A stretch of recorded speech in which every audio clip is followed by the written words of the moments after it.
साथ मुलाकात होगी। आप जहाँ पे बैठे होंगे वहाँ पे आप डील होते रहते हैं, अपने फायदे देखते हैं, जहां से कुछ मिलता है उधर चले जाते हैं। लेकिन वो शहीदों के लोगों की तासीर न हुई तो मैं सियासत छोड़ दूंगा, साइड में बैठ जाऊंगा, लेकिन दूसरी किसी पार्टी में तो मैं जा नहीं सकता। इंशाल्लाह पार्टी बहाल होगी और इंशाल्लाह पंजाब से लोगों ने आना शुरू कर दिया है। हमारा वर्कर इंशाल्लाह तहसील सदर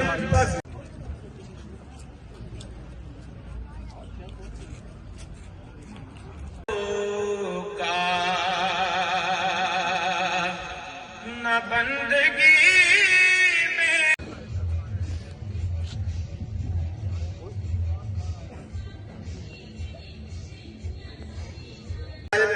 ਅਸੀਂ ਤੇ ਸਰ ਜੀ ਬਹੁਤ ਹੀ ਖੁਸ਼ ਹਾਂ ਔਰ ਤੁਹਾਡਾ ਸ਼ੁਕਰੀਆ ਅਦਾ ਕਰਨੇ ਆ ਕਿ ਤੁਸੀਂ ਆਏ ਹੋ।